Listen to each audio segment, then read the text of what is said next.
Okay, so we're gonna get started.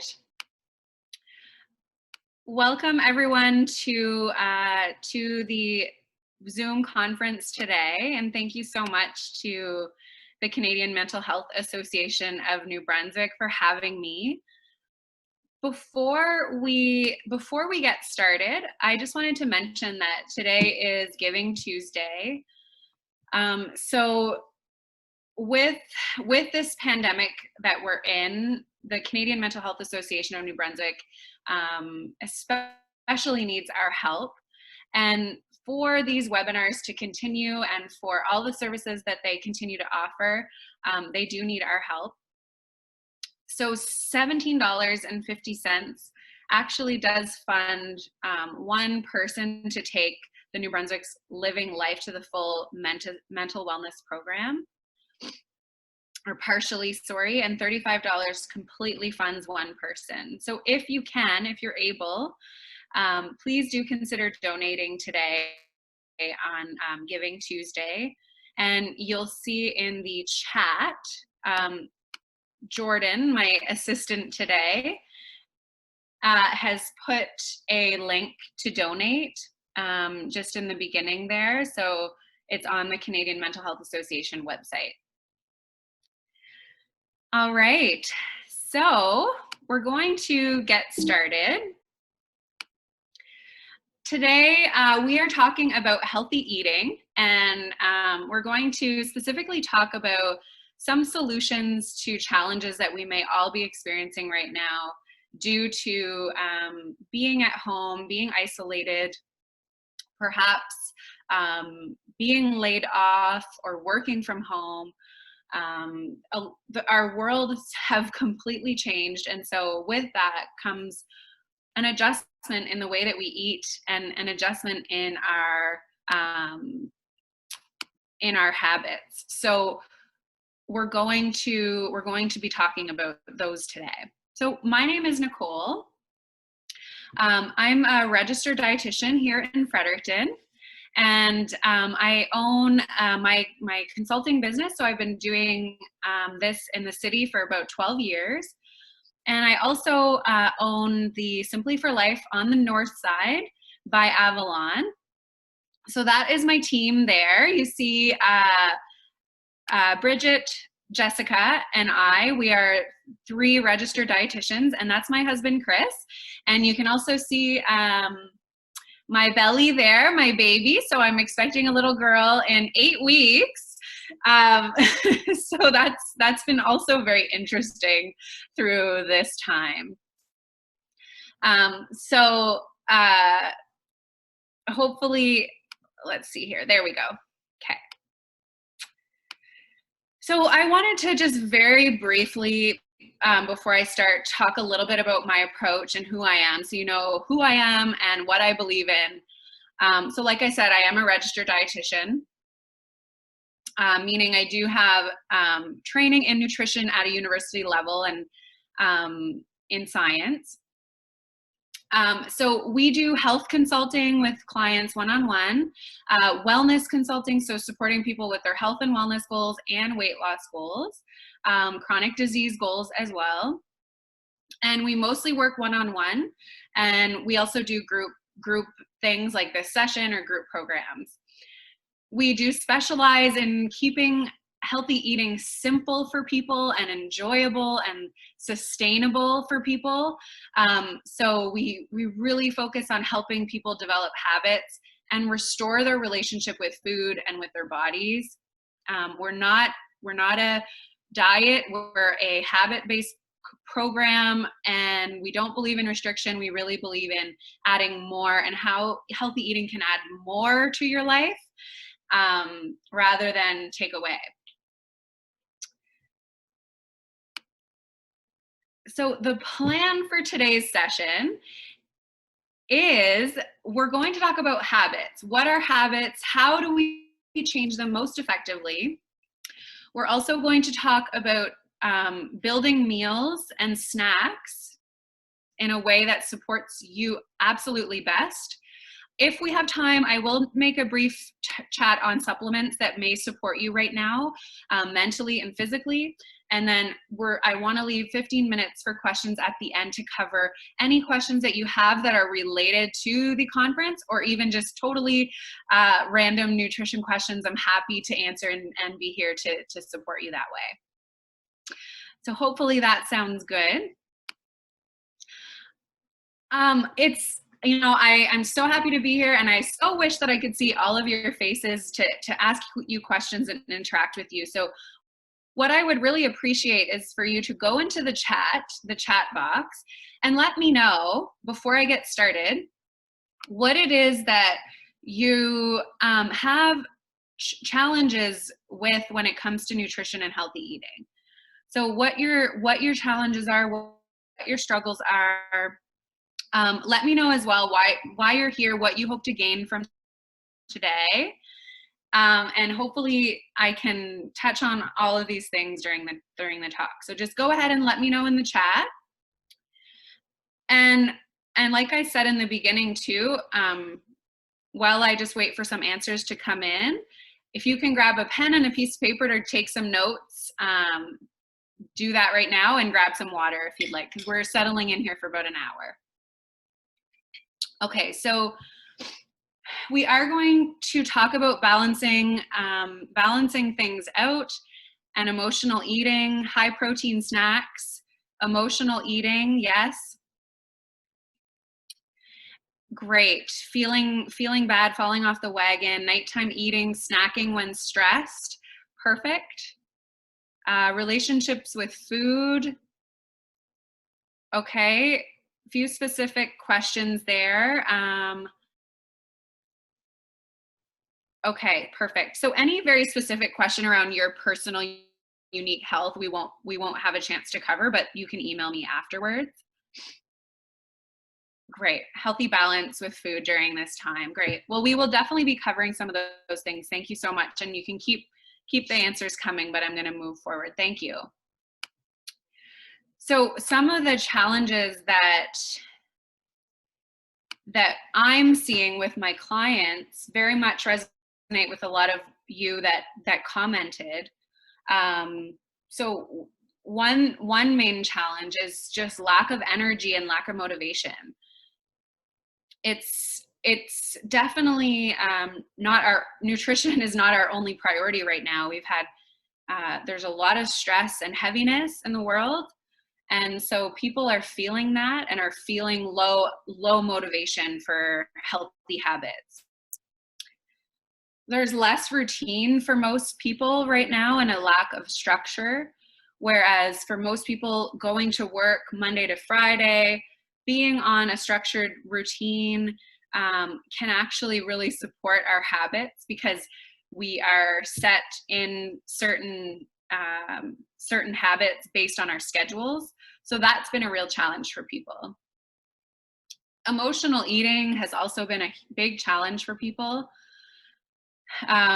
Emotional eating, stress eating, and also just in general, over snacking, overeating. This could be due to lack of schedule.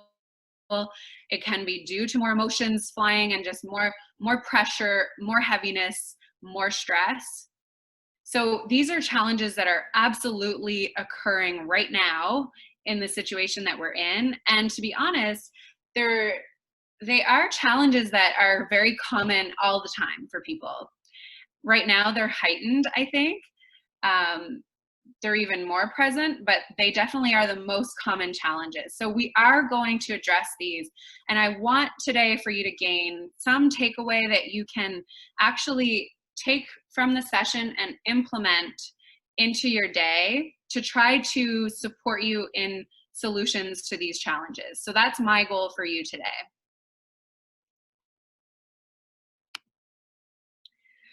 So when we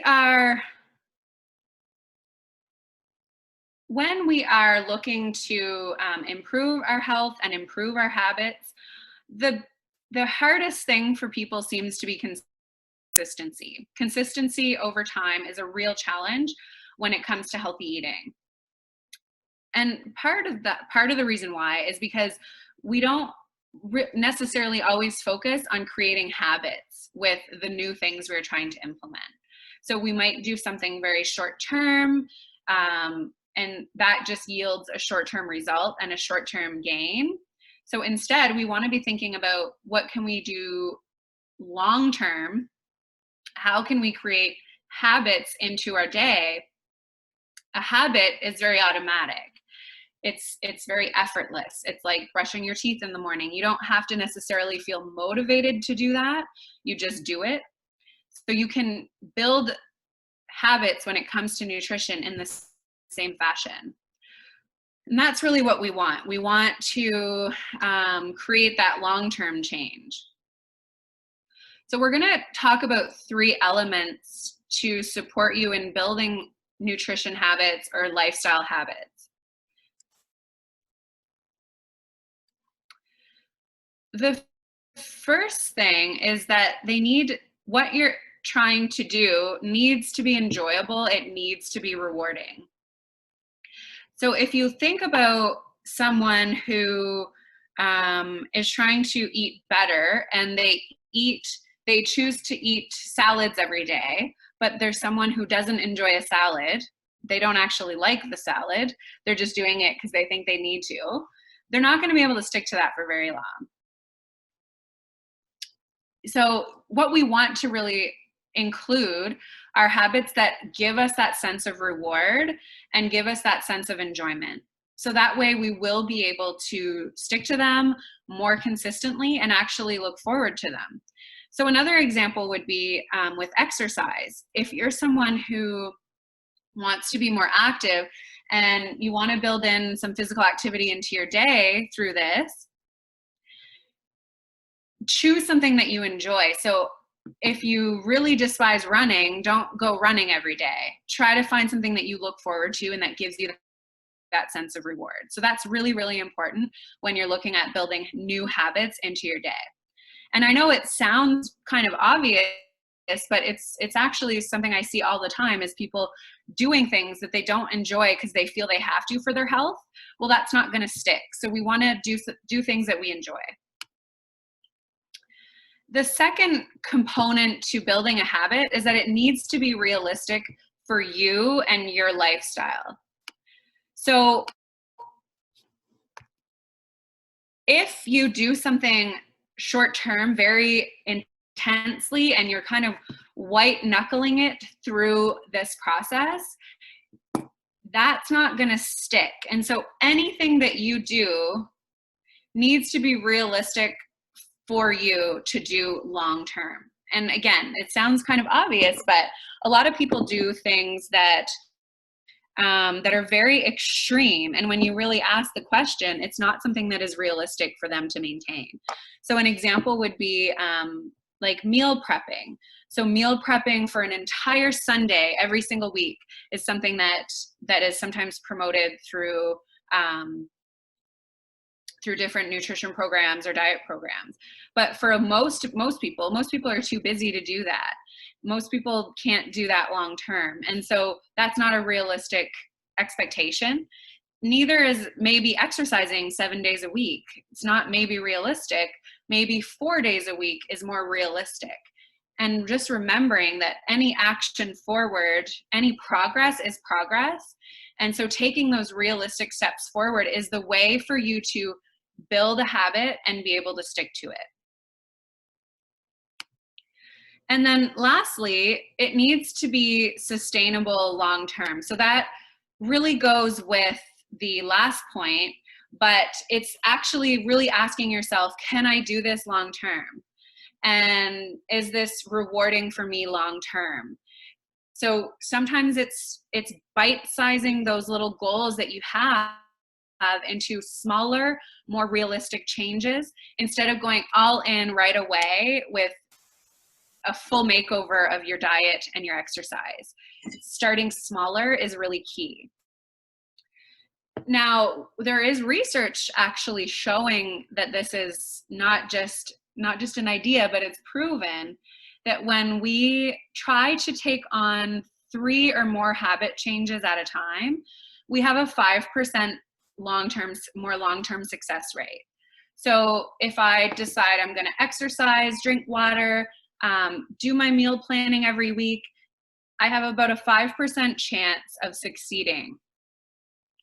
That's also why diets don't work. Diets have a 2% success rate over time because we can't do the big overhaul and be successful. Whereas when we try to change one habit at a time, we have an 80% success rate.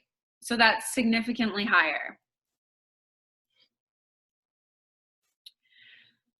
So what I want you to actually gain from this session is to have one habit you're going to implement from what I share. So some examples could be things like, okay, I'm going to start getting up in the morning and having my breakfast. I'm going to try to do that every day for the next 2 weeks. It could be, I'm going to cook 2 recipes on Sunday for the week to set myself up for more consistency and more success. It could be vegetables. Maybe you're not eating any vegetables right now. The only vegetable you're eating is potato chips. So maybe you're going to increase your vegetable intake to 2 cups per day, 1 at lunch, 1 at supper, and that's going to be your focus. Could be water. If you're dehydrated, maybe you're drinking coffee all day. Maybe you want to try to focus on water. So my very strong suggestion is to try to do one thing, especially right now, where we have so much overwhelm. Most of us have an incredible amount more overwhelm and stress. It's really not the time to try to do it all. One step forward will build momentum for you, and that's what we want. We want that momentum to build over time. And so if you choose breakfast and you're successful with that for a few weeks, you're going to feel motivated, and then we can take on another habit. Taking action will give you some results in some way, whether it be more happiness or more, it could be weight loss if that's a goal, but it could just be more mental well-being as well as a result of your action. And that will build your motivation to then be able to take more action. So action is what results in motivation, not the other way around.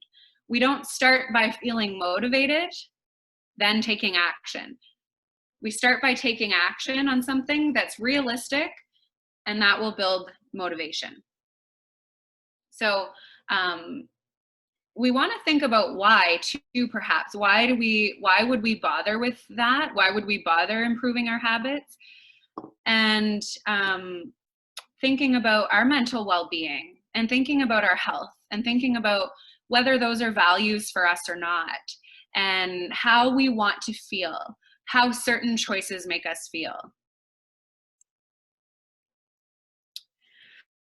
So we're going to move on. That was sort of a bit on habits and kind of how to move forward with change.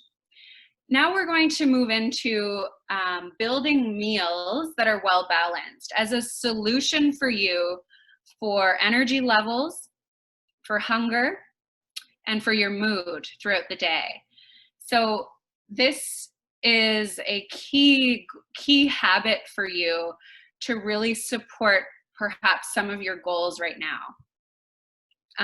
Building a balanced meal and eating 3 balanced meals through the day on more of a routine will also help you with snacking. So it will also help you with overeating, over snacking, maybe even emotional eating, depending. So a balanced meal, we're gonna go into a few elements here so I can give you some key points on each nutrient. But a balanced meal will contain a protein source, a fat source, some carbohydrates, and vegetables. So we're gonna dive in a little bit to each one.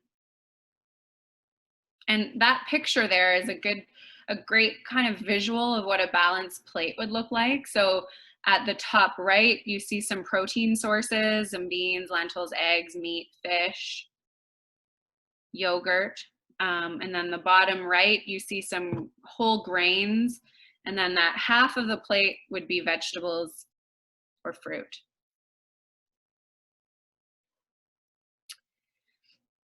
And just a reminder, if you have any questions throughout, if anything pops up, just type it right into the chat and I will get to it at the end. All right, so protein is the first one. So protein is something that's very, I would say, overlooked in a lot of people's nutrition plans, and really can be a big support to people when it's added in. So when we want to build a meal that is well balanced, the first thing we want to really look at is to get a source of protein.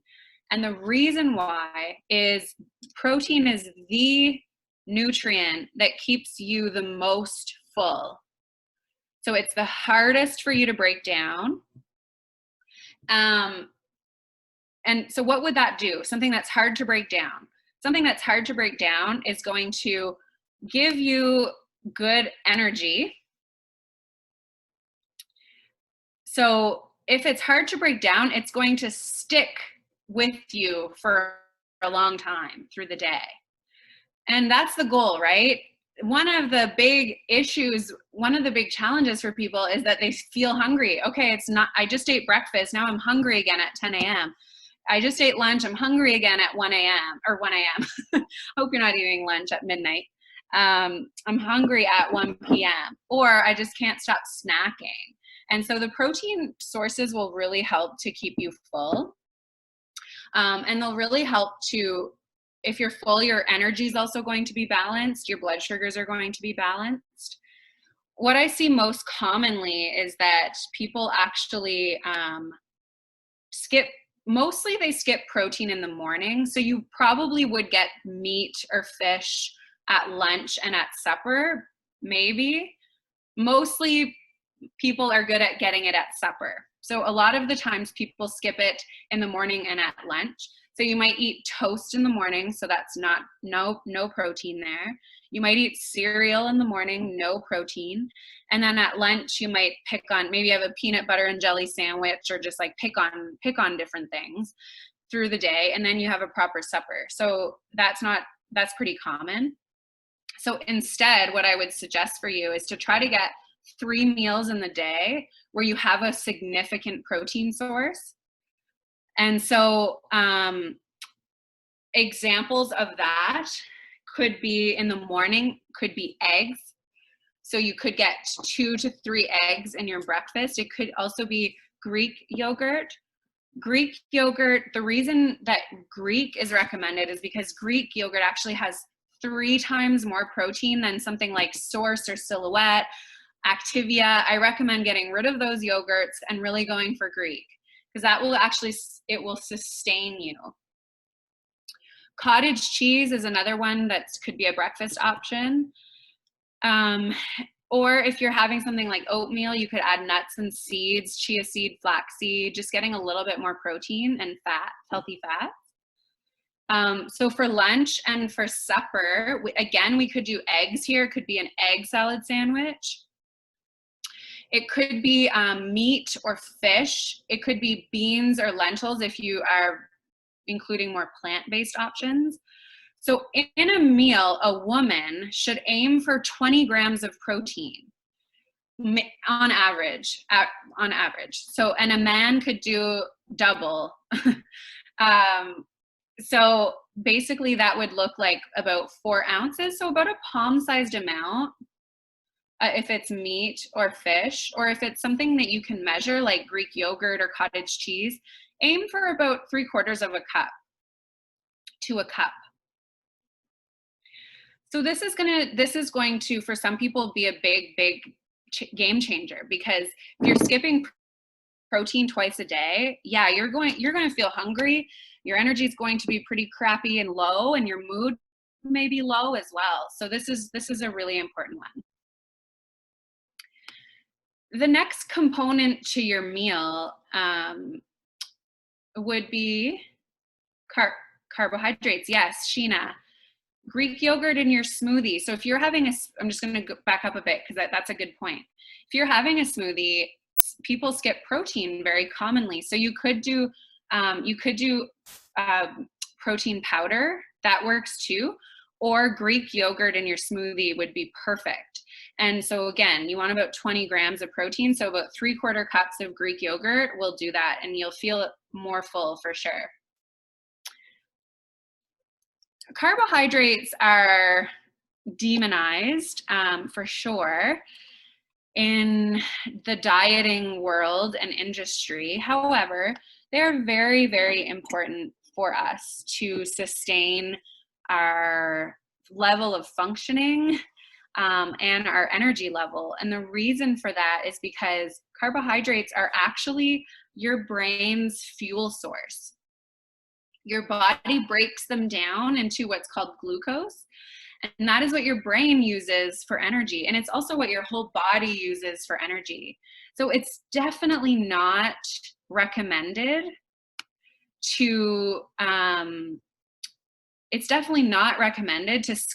try to skip them entirely. Now, if you were someone who is doing the keto diet, that's a whole different story, and I'm not going to get into that today. But then your body actually transitions to using something else for energy. But generally speaking, most of us who don't eat keto use glucose for energy. So they can be very health promoting. They're very important sources of different vitamins and minerals and fiber, which is essential for your colon, your heart health. The issue I would say with carbohydrates is that we don't necessarily eat good quality ones. So then they are really stripped of all of their nutrition.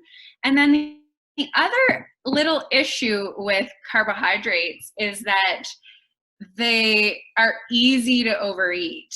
So potatoes and pasta and bread and rolls and all of those foods are very easy to overeat. Most people enjoy them a lot, and so that's why they can be a bit of an issue or a challenge. We want to go for whole grains when we do choose carbohydrates. And so this little image here shows you the middle of that grain product is where most of the starch is. And then the exterior part, that bran, that has all the fiber and the B vitamins. The middle germ is where you have tons of vitamins and antioxidants and healthy fats. What happens when you go to like a white bread or white pasta is they actually strip the exterior and interior. So they take the bran and the germ out, and so all that's left is starch, essentially. A little bit of vitamins, but not really very much. And so you're taking a really good thing when it's whole and making it just a starch source, basically. So definitely not as nutritious. So some options that I really like when it comes to carbohydrates that we would want to include with our meals that would be higher fiber. So fiber, when the carbohydrate is not broken down so much, again, it sticks with you. So it's going to give you energy for longer and give you tons of nutrition.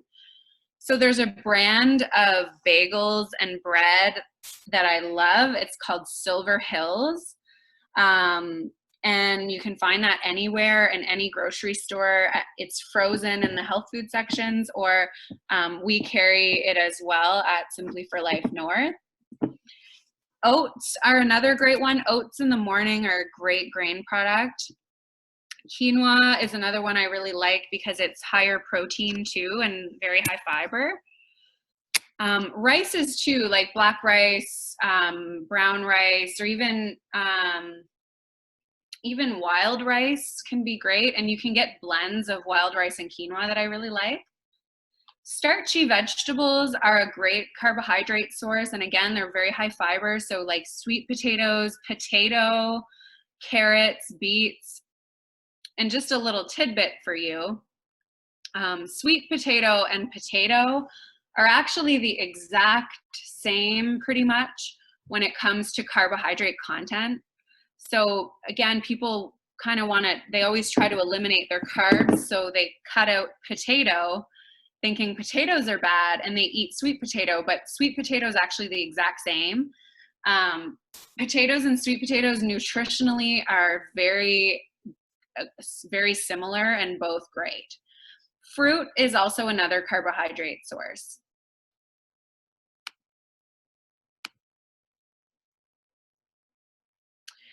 The oats, there are different types of oats. So you can get rolled oats, steel cut oats, instant oats.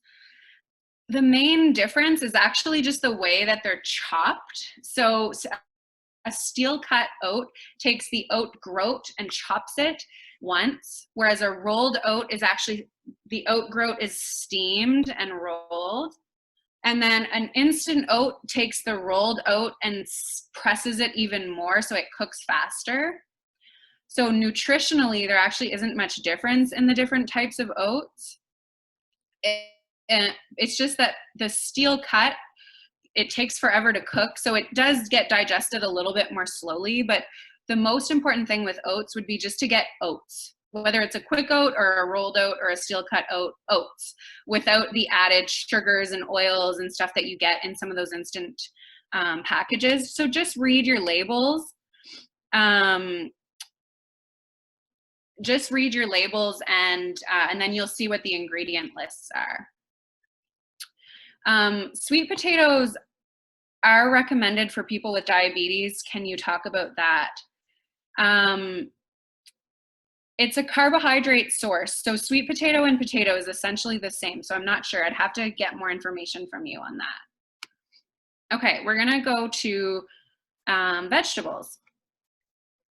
Vegetables are a really important part of our day that many people have a hard time getting in. So really sometimes vegetables is a great goal for you to really aim for, because I always say that vegetables are kind of like a domino, where if you focus on getting more vegetables in your day, all of your habits will come into place a little bit easier, because your whole meal will be centered around something really healthy.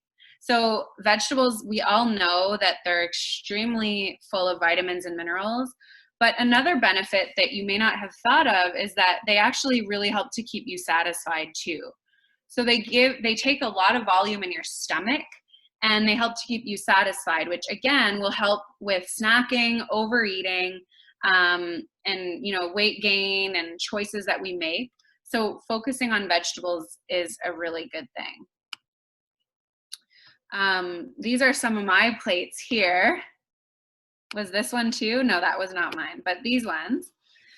So you could do them roasted in the oven. Roasted in the oven vegetables are fantastic. Eating them raw, you could eat them as snacks. So one little very easy, simple thing that you could do when you do after you do your groceries is to just chop up your vegetables, and you'll be way more likely to use them, throw them into things, snack on them. You can make salads with them, so that's one of my salads there with avocado.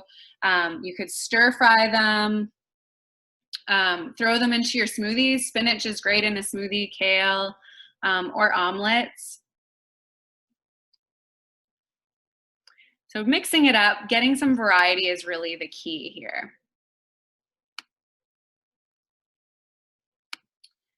Okay. So we're going to go briefly over fats. I just want to mainly talk about healthy fats. Healthy fats are really, really important, and I'm going to give you some examples of the healthiest types of fats.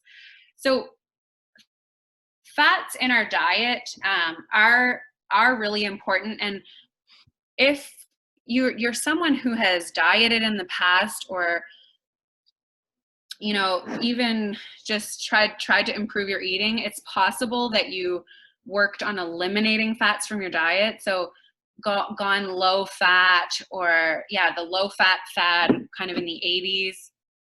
But now we know that we need fats in our diet. So I recommend really intentionally adding them into our day, because if we don't do that, a lot of the times we skip out on them entirely. So we know that healthy fats actually lower inflammation in the body. They can really protect your heart. They are connected to metabolism. And healthy fats can actually may help alleviate depression. So by lowering inflammation in the body, it really supports your brain and mental health, and supports just overall health. So some of the healthiest fats would be listed here. Olive oil.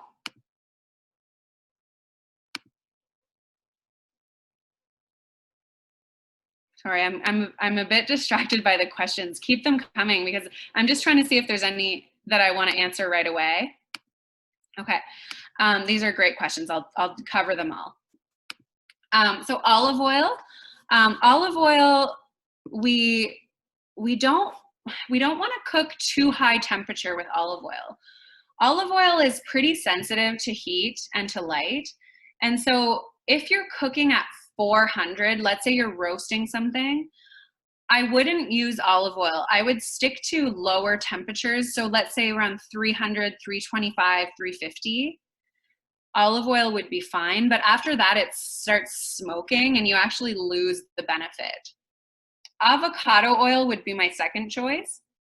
It's the same, but would be another oil to have in your pantry. And avocado oil can be heated more around the 400 range. So that would be the oil to use. Also, if you're stir frying, usually the heat goes higher than that. So I would actually recommend avocado oil. Unless you stir fry at lower temperatures, then olive oil is fine. So the two oils that I would recommend you have would be olive and avocado. Coconut oil is fine too. It can be heated at very high temperatures and I really enjoy it. It's not as healthy though as the other two. Butter I do recommend over margarine, because butter is well, I'm not going to get into it too much just in the context of today's presentation, but butter would be my preferred choice. And again, that is definitely not as healthy as olive and avocado, but would be fine to have as well. So when I say I want you to intentionally add in these healthy fats, it means really making an effort to use olive and avocado in your day, because many of us tend to use the butter or even canola oil, which I don't recommend. It can be very inflammatory if we have too much of it. So just sticking to those two as much as you can. And then adding avocados into your day. So you can throw them in a smoothie. Here I had them in my salad. You can put them on toast, avocado toast. Some people have done that. Flaxseed tablespoon can be thrown into your smoothie or on your yogurt. That would be great. Nuts and seeds. So again, nuts and seeds can be added in. I like to add them into my salad. The other place I really like adding them would be with, if you're having oats, you can add some nuts and seeds. Nut butters, so like almond butter would be preferable over peanut butter. Almonds are actually a bit healthier than peanuts, but peanut butter is okay too. And then salmon and fatty fish, like salmon or like sardines, trout, mackerel, herring. Not everyone's crazy about those types of fish, but those have extremely healthy fats in them.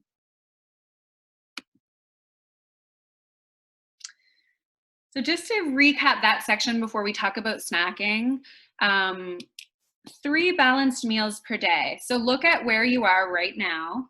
Ask yourself, what is my day looking like? And where could I improve? What meal could I focus on to get more balance, to support my energy levels and my mood and maybe my overeating or my snacking?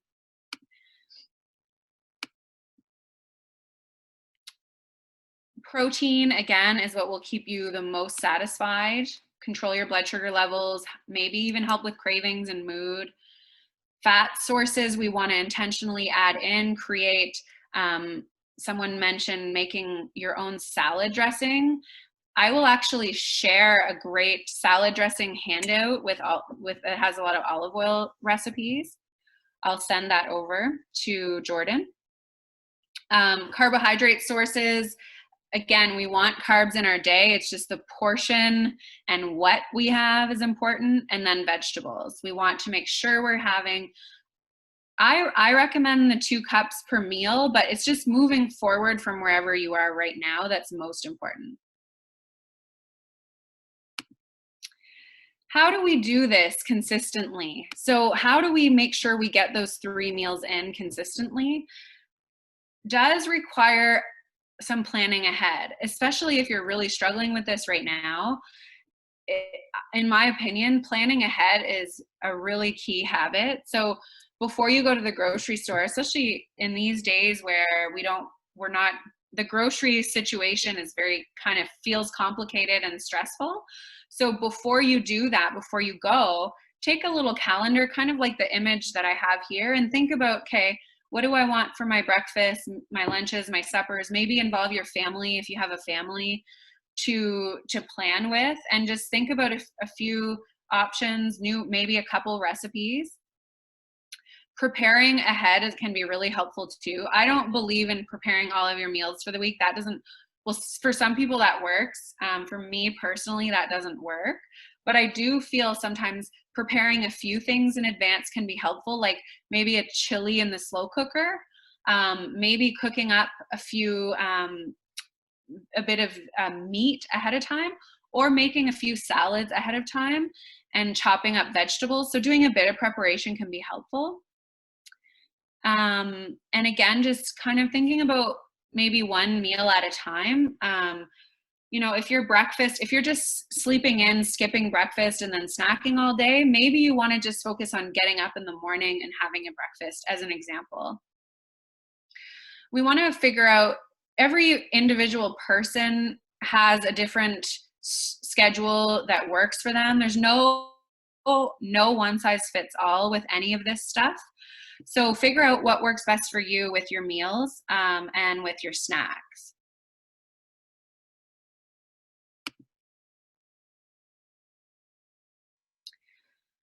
So hopefully you gained something from that. We're going to move into snacking and wrap up with this. So snacking is definitely a challenge right now for people. We're maybe more emotional, more stressed. It can be habit-based. So maybe even before this, you had a habit of nighttime eating or eating between lunch and supper, feeling out of control. It could be lack of planning right now. It could also be just a lack of caring right now because of other priorities. Or maybe you waver from caring and not caring. That can be really common when we have other priorities and other stressors in our lives. And snacking at the end of the day can feel comforting. So these would be some reasons why people do struggle. And I would say probably this would be the number 1 struggle for people. The goal with snacking is to have snacks that do support you, that make you feel good. That's what we want. We want to feel good mentally.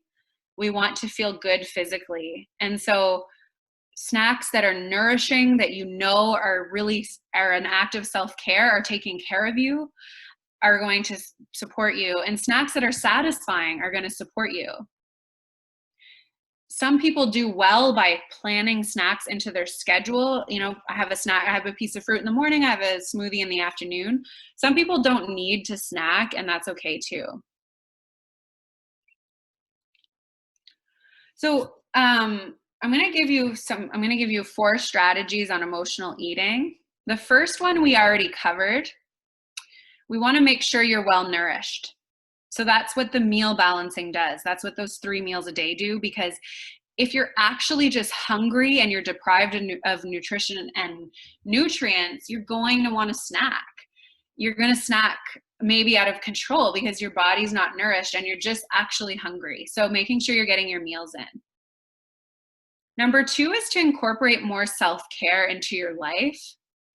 Not just in the moment you want the junk food. You know, people will often suggest, well, maybe go take a bath when you want chips. But for me, that never worked for me. You have to incorporate more self-care into your life. Food really becomes a self-care tool, right? The reality is, in that moment, it is actually comforting, very momentarily though. When you're eating it, you're feeling good, and then almost immediately after, for most people, or the next day, that guilt and shame come in. So that's not a supportive tool at the end of the day. So thinking about what else could be forms of self-care for you through the day, so that overall your cup is being filled. So we want to add more self-care tools to your toolbox rather than just food. Food I know for me, and for most people, food may always still be a form of self-care at different points, but it's when it's really excessive and the only tool that we have it's painful. It's a really crappy cycle to be in. So incorporate more self-care into your life and ask yourself, what makes you feel good? What makes you feel rested and energized? The third strategy is acceptance and acknowledgement of the emotion present. So a strategy that I developed that I give to clients is BLAH. That's the acronym, BLAH. So when you're having that craving, or let's say you're rummaging through the cupboards and you can't stop, take a pause and breathe. So we're very chaotic in that moment. Our nervous systems, we're in a fight or flight response potentially, or we're just feeling stressed, overwhelmed, whatever it may be. So breathing can help to calm your nervous system down. Then we want to figure out, what are you feeling? So the L is to label the emotion. What's going on? Am I overworked, overwhelmed? Am I frustrated? Am I tired? Am I this? Am I sad? Figure out what it is that's going on, and then you can act more appropriately, I'll call it, for that emotion. So no, if you're overwhelmed, that bag of chips will probably make it worse. So what could you do instead? Can you just be with the emotion, or do you need to call someone, or do you need to get out of your kitchen? Do you need to change your environment? And then the H is healing. And I put that here because if binge eating or emotional eating is something that is very reoccurring for you, sometimes help is needed, and focusing and dealing with some of that hurt and emotion is necessary with the help of someone like a counselor. And the fourth strategy is compassion. So we need to reduce the shame in emotional eating and binge eating because it is so common, and it is a way for us to cope with emotions. So compassion is a way to actually help you reduce the habit of emotional eating, because when we shame ourselves for doing it, we are simply increasing the odds of repeating the cycle. If you're feeling ashamed of yourself and you're guilty and you feel like you're, words that people say would be failure, or I'm disgusting, or I'm this, or I'm that, we're just increasing the odds of doing it all over again, right? You just throw your hands up in the air and you say, I don't care. So when we're emotional eating, it's actually that we need more compassion and self-care. That's what we're looking for when we snack and overeat. So we want to find a way to bring that back into ourselves and forgive ourselves and do our best and continue to try to do our best. So again, the goal is for your snacks to support you, not to make you feel worse about yourself or your mental health or your physical health. I am going to share a handout with you. Jordan shared it in the Google Drive in the chat. There's a few recipes in there. There's an Energy Bite handout and just some ideas kind of typed up. Some ideas that I really like. Yes, someone said high protein snacks. So high protein snacks could be Greek yogurt with a few nuts and some fruit mixed in. Egg salad or tuna salad, like a 1 egg or 2 eggs with half a can of tuna with a little bit of mayonnaise on some crackers. Mary's organic crackers would be my favorite. That could be an example. It could be veggies with dip, where you make a Greek yogurt dip, or tzatziki is a great dip. Hummus is a great dip. Guacamole. You could make a smoothie for a snack too. Blend up some fruit, some protein powder, or some Greek yogurt. Those would be probably the most filling, substantial snacks. And then fruit and a little bit of peanut butter, or fruit and dip, or fruit and cheese are some other examples. And again, we'll share a handout with you. So very briefly, if any of this is touching on some things you may need more support with, we do work with clients virtually one-on-one, and we do offer a free 60-minute consultation to go over your goals, your challenges, and figure out if it's a fit to work together or not. So if that's something that interests you, just reach out to me. And these are my contacts. So our phone number, my email address. If I don't touch on your question in the next 10 minutes, you can email me. That is our Facebook page, Simply for Life Fredericton North. We're the north side, strong side. There's our Instagram, Nicole Boyd RD. Oh shoot, that's actually wrong. It's Nicole Boyd Dietitian. And Simply for Life Fred North. And we also have a free group on Facebook called Health and Weight Loss Made Simple. So send me an email if that interests you, if you want to join in on that group. We do live videos every 2 weeks, and we offer different things in there. So we're going to move to the questions.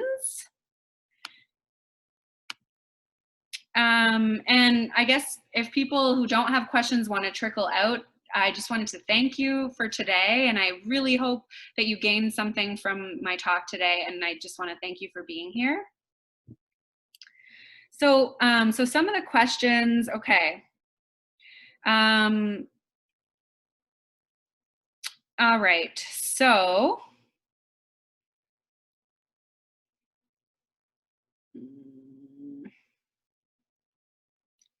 Sorry, okay. How long, Denise asked, how long do we wait before we do another habit? 3 to 4 weeks. I recommend, yes, actually 2 weeks to 3 to 4 weeks. It depends on the level of difficulty for you. If you are like getting the water in every day for 2 weeks, move on to something else and continue with the water and add something else. Or breakfast, same thing. So 2 weeks would be kind of the minimum. If you need longer, then take a little bit longer. The protein is 20 grams for women per meal. So breakfast, lunch, and supper. Per meal is what really helps to turn off that hunger signal and help to keep you full. Lori, there 2 liters of what she's asking, why 2 liters before noon? I always put a reminder in my habits, like a time or a deadline or something. So that's just a way to remember I try to drink 2 liters before noon. You can drink water at any time in the day for the benefit.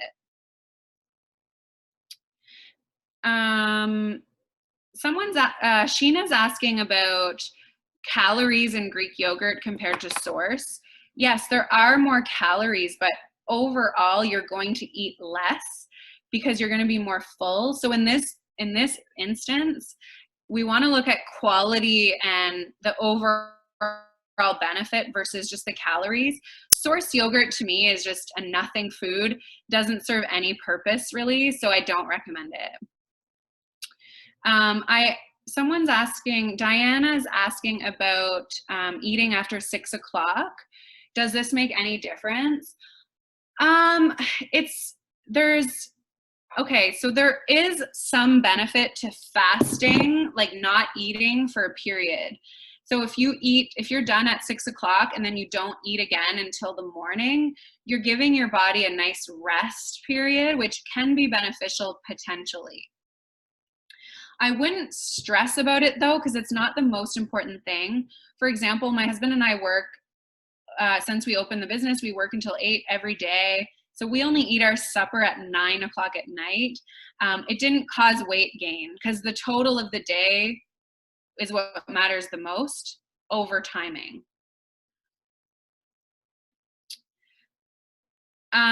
So Amanda's asking about protein chickpea pasta.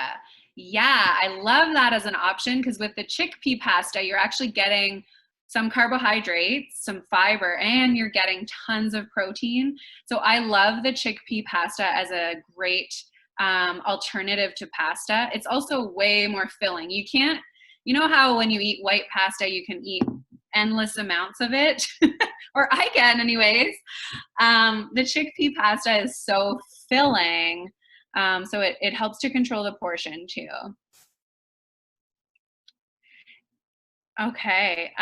Yeah. So Sheena talks about cooking protein for the whole week. I do that too. It's one of the ways that really can help you stay on track. If you eat meat, cooking up some portions for the week, and then you can throw them in a wrap or a salad or a stir fry. The hardest part is over. Amanda was looking for natural nut butters for those that are used to craft peanut butter. That's a really good question. We sell a fatso peanut butter, it's called. It's absolutely delicious. That one is really good. I prefer almond butter to natural peanut butter, like a natural almond butter to natural peanut butter. I don't actually like natural peanut butter. It's, to be honest, but I find the fatso peanut butter, which you can get at our store, or almond butter. Okay. And there are some questions in the Q&A, so I'm just going to go through those. Someone's asking about, Donna is asking to repeat blah. So it's breathe, label, act more appropriately. I don't really like that word, but it's the best that I could think of.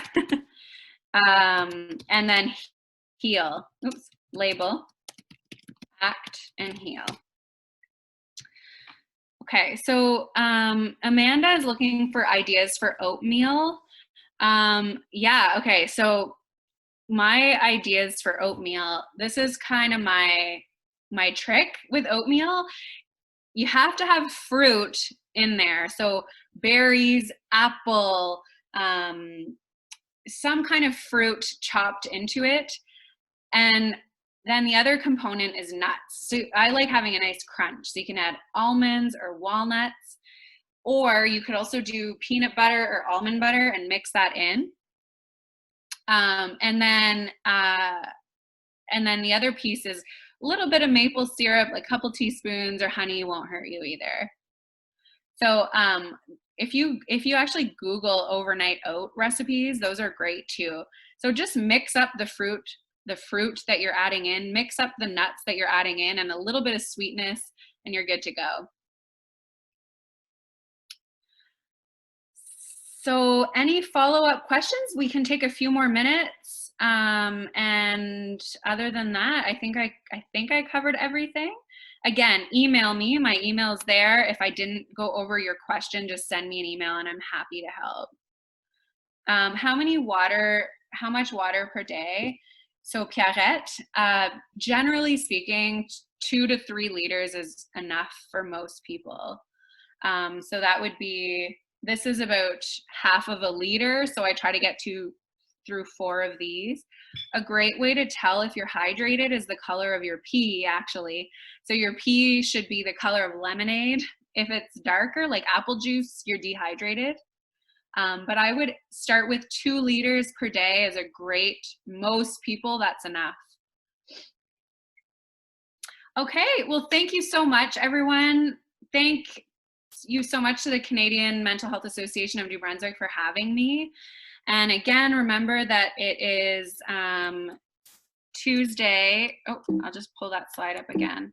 Oh, I can't pull it up. There we go.